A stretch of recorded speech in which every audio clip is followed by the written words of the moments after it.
লোকৰ লগত আলোচনা কৰিম পিতৃপক্ষ বা দুৰ্গা পূজাৰ আগতেই যদি কাউৰীয়ে দিয়ে আপোনাক এই কেইটামান সংকেত তেন্তে আপুনি ভুলতো আনক নকব আপোনাৰ ভাগ্য খুলিব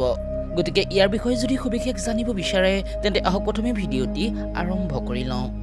বন্ধুসকল এই পিতৃপক্ষ চলাকালীন যদি কাউৰীয়ে আপোনাক দিয়ে এই এটা সংকেত তেন্তে বুজিব যে পূৰ্বজন আপোনাৰ ওপৰত খুব প্ৰসন্ন হৈছে আৰু ভাগ্যৱান লোককহে দিয়ে কাউৰীয়ে এই শুভ সংকেত আৰু যদি পায় আপুনি এনে সংকেত তেন্তে আনক ভুলতো নকব বন্ধুসকল কাউৰীয়ে এনে কিছু শুভ আৰু অশুভ সংকেত মানুহক দি যায় কাৰণ কাউৰী এনে এক প্ৰাণী যি শুভ আৰু অশুভ সংকেতৰ বিষয়ে আগতীয়াকৈ গম পায় কাৰণ এই কাউৰীৰ দিব্য শক্তিৰ প্ৰাপ্তি আছে সেয়েহে আগতীয়াকৈ জানিব পাৰে যে মনুষ্যৰ জীৱনত কি কি হ'বলগীয়া আছে বন্ধুসকল আমাৰ সমাজত আদিৰ পৰাই এই কাউৰীক লৈ শুভ আৰু অশুভ সংকেতৰ কথা শুনিব পোৱা যায় লগতে শকুন শাস্ত্ৰতো এই কাউৰীক লৈ ৰৈছে এই কাউৰীৰ কিছু শুভ আৰু অশুভ সংকেতৰ কথা গতিকে জানো আহক ইয়াৰ সম্বন্ধে বন্ধুসকল ইয়াৰ ভিতৰতে এক নম্বৰৰ সংকেতটি হৈছে যাত্ৰাৰ সময়ত যদি কাউৰীয়ে বাচনত মুখ দি পানী খাই থকা দেখা পায় তেন্তে ই ধন লাভৰ সংকেত আপোনাৰ যাত্ৰা অৱশ্যেই সফল হ'ব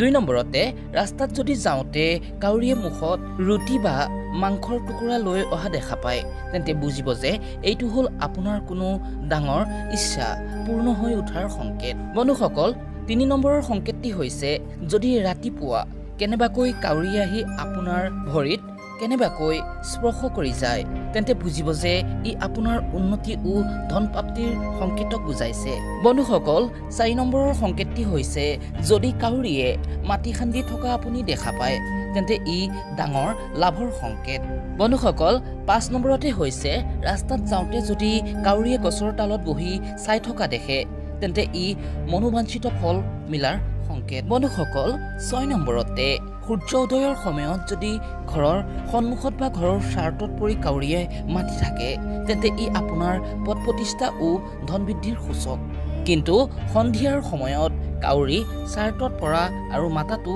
শুভ নহয় ৭ নম্বৰতে যদিহে কাউৰীয়ে মুখত ৰঙা ফল মাটি বা ফল ফুল লৈ যদি আপোনাৰ ঘৰলৈ আহে তেন্তে ই অকস্মাত হ'ব লগা ধন প্ৰাপ্তিৰ সূচক আপোনাৰ কোনো লটাৰী আদি লাগিব পাৰে আপোনাৰ পূৰ্বজন আপোনাৰ ওপৰত বহুতো প্ৰসন্ন হৈছে ৰাস্তাত যদি দুটা কাউৰীয়ে ইটোৱে সিটোক ভোজন কৰোৱা দেখা পায় তেন্তে ই বহুতো শুভ সংকেত যদিহে পুৱাই পুৱাই আপোনাৰ ঘৰলৈ কাউৰী আহি কা কা কৰি থাকে তেন্তে ই কোনো অতিথি অহাৰ সংকেত লগতে আপুনি কোনো সুখবৰ প্ৰাপ্ত কৰিব পাৰে সেয়েহে বন্ধু বান্ধৱীসকল যদিহে ভিডিঅ'টি ভাল লাগিলে তেন্তে লাইক এটা অৱশ্যেই কৰিব লগতে তলত কমেণ্টত শুদ্ধ মনে লিখিব জয় শনিদেৱ